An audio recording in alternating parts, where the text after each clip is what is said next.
Nova Manhã. Conexão Brasília, com Diego Amorim.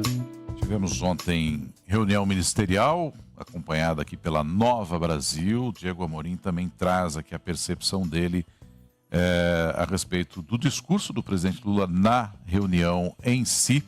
O que estava ali nas entrelinhas? Qual é a tua percepção, Diego?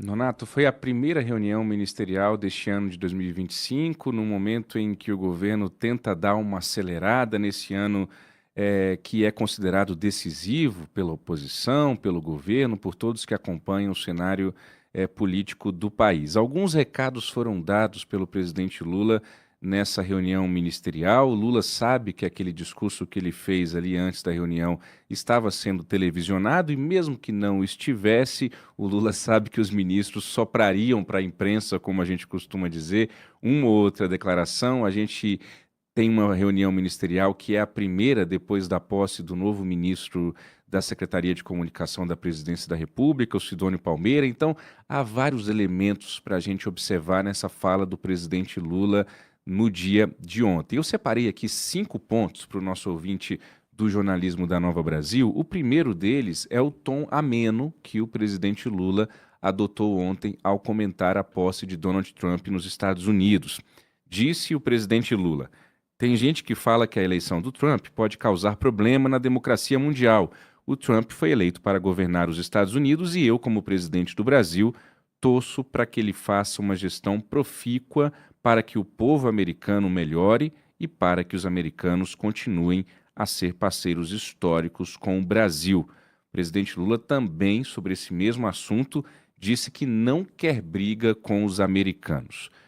Nonato, Michele e ouvintes, o Lula sabe que o vento da política que vai soprando de um lado e de outro e que esse vento vai mudando aqui e acolá, mas o Lula sabe que hoje o vento da política mundial está soprando mais um pouquinho para a direita do que qualquer outra coisa, e o Lula também sabe, na sua experiência política, que Trump, que retornou à Casa Branca no dia de ontem, é capaz de tudo.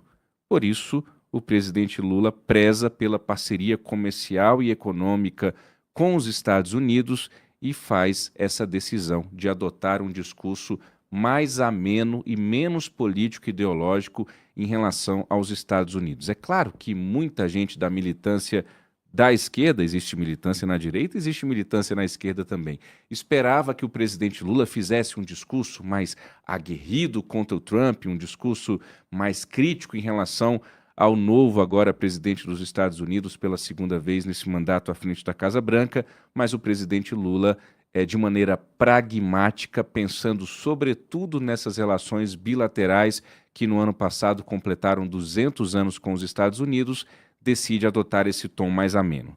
Um segundo recado que o presidente Lula deixou nessa reunião, Michele, Nonato e ouvintes, foi a bronca que ele deu nos seus ministros e a decisão de ter um maior controle daquilo que está sendo feito na esplanada dos ministérios. Disse o presidente Lula: daqui para frente nenhum ministro vai poder fazer portaria que depois crie confusão para nós, sem que essa portaria passe pela Presidência da República, pela Casa Civil. Muitas vezes a gente pensa que não é nada, mas alguém faz uma portaria, faz um negócio qualquer, daqui a pouco arrebenta e vem cair na Presidência da República, foi o que disse o presidente Lula. De novo, já disse isso algumas vezes aqui e repito, são 38 ministérios, quase 40. É gente pra caramba. E não é somente gente pra caramba, é gente pra caramba e gente muito diferente. Pessoas de linhas ideológicas até mesmo opostas dentro de um mesmo governo, tudo isso para compor aquilo que ficou conhecido como Frente Ampla lá em 2022 para derrotar Jair Bolsonaro naquela eleição mais apertada da história da política brasileira desde a redemocratização. E o presidente Lula, na metade do seu terceiro governo, quer ter mais controle daquilo que está sendo feito nos ministérios. Isso já é também dedinho do novo ministro da Comunicação, Sidônio Palmeira, que está planejando uma unificação da comunicação do governo para, assim, entre outros motivos, tentar evitar crises como a crise do Pix que nós tivemos recentemente, aquela na qual o governo precisou revogar uma portaria da Receita Federal que ampliava o monitoramento de transações financeiras feitas por nós brasileiros e brasileiras. Além da bronca e do desejo de ter um maior controle do que ocorre na esplanada, o presidente Lula também deixou claro no discurso de ontem que 2025 é sim um ano decisivo e Lula não se furtou a fazer até mesmo uma autocrítica do governo. Olha o que disse o presidente Lula: a entrega que fizemos para o povo ainda não foi a entrega que nós comprometemos a fazer em 2022, porque muitas das coisas que plantamos ainda não brotou, disse assim o presidente Lula, ainda não nasceu.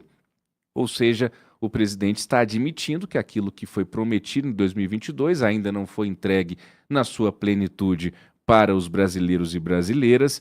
Então, com isso, ele também deixa claro, Michele Nonato, que o problema não é só de comunicação, como algumas pessoas dentro do próprio governo estavam fazendo essa avaliação até ontem. O próprio presidente Lula está dizendo: olha, o que a gente prometeu em 2022 ainda está brotando, ainda não nasceu, ainda não foi entregue à população. Aqui há uma autocrítica, algo que é raro dentro do discurso de um presidente da República, seja o Lula, seja quem for.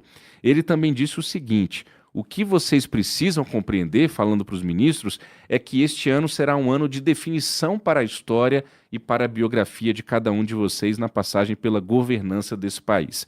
Portanto, Lula sabe que esse é um ano decisivo e sabe também que a inflação está aqui, ó, com o bafo da inflação. Lula está sentindo o bafo da inflação, como a gente costuma dizer, porque ele também comentou ontem o seguinte: se a gente trabalhou a união e a reconstrução, agora a gente vai ter que trabalhar uma outra coisa importante: comida barata na mesa do trabalhador, porque as comidas estão caras, disse o presidente Lula. Por outro lado, Michele Nonato, a despeito de fazer essa admissão de que ainda muita coisa precisa ser feita nesse terceiro governo a partir da segunda metade, o presidente Lula reforça a polarização quando a gente escuta ele dizer que a causa é a gente não permitir, em hipótese alguma, que esse país volte ao horror do que foi o mandato do nosso antecessor, se referindo ao ex-presidente Jair Bolsonaro. O Lula fala em neofascismo, neonazismo, em autoritarismo, cita o 8 de janeiro como algo que poderia ter mudado a história do país. Ou seja, se o presidente e o governo não conseguirem fazer brotar, para usar uma expressão do próprio presidente Lula, aquilo que foi plantado até aqui no governo, o tom eleitoral já está colocado. Está basicamente dito aqui nas declarações do presidente Lula referentes à polarização que, olha, se a gente não conseguir avançar aqui com as nossas promessas, pelo menos o Brasil está melhor do que foi com o governo anterior. Esse é o tom que está colocado pelo presidente Lula. E por fim, Nonato, Michele, um quinto ponto que eu chamo a atenção para os nossos ouvintes é o fato de que o presidente Lula sabe também, na sua experiência política, que a campanha é algo perene. Mas ao comentar 2026, ele não deixa muito claro se vai tentar a reeleição. Ele diz o seguinte, presidente Lula: é só você ver o que vocês assistem na internet para vocês perceberem que eles, a oposição, já estão em campanha. E depois o presidente Lula completa: é esse país que vamos construir, é esse país que assumiu o compromisso de construir e é esse país que temos a obrigação de entregar no dia 31 de dezembro de 2026, quando terminar a minha tarefa e a tarefa de vocês. Ou seja, o presidente Lula faz ali uma delimitação do dia 31 de dezembro de 2026 como fim da sua tarefa. 2026 já começou, para finalizar, Michele Nonato, no dia 1º de janeiro de 2023. O Lula sabe disso, mas o jogo é outro e ainda não há certeza sobre a reeleição por diversos fatores. Um deles seria, depois da reeleição, pensar em quem vai ser o sucessor do campo da esquerda. Isso é um assunto que ainda toma conta de conversas no Palácio do Planalto, na Esplanada, nos corredores do Congresso Nacional. Quem seria o sucessor? Flávio Dino está no Supremo Tribunal Federal. Fernando Haddad é visto por aliados como alguém que se desgastou até aqui à frente do Ministério da Fazenda a despeito de todo o esforço que ele tem feito.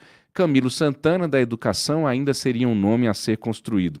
Isso para falar do PT-PSB. Se você sair um pouquinho ali do campo da esquerda raiz, tem também a ministra do Planejamento, Simone Tebet, do MDB, que foi candidata à presidência em 2022 e que, se conseguirem movimentá-la bem, ela também poderia vir a ser uma candidata do campo da centro-esquerda em 2030, eventualmente, mas até lá ainda tem muita água para correr embaixo dessa ponte. Eu volto com vocês, Michele Nonato. Obrigado, viu, Diego, trazendo essa análise aqui para a gente nessa manhã de terça-feira. Até lá, até amanhã. Valeu, Até amanhã. Diego. Bom, e vamos fechar com uma das imagens que estão correndo o mundo.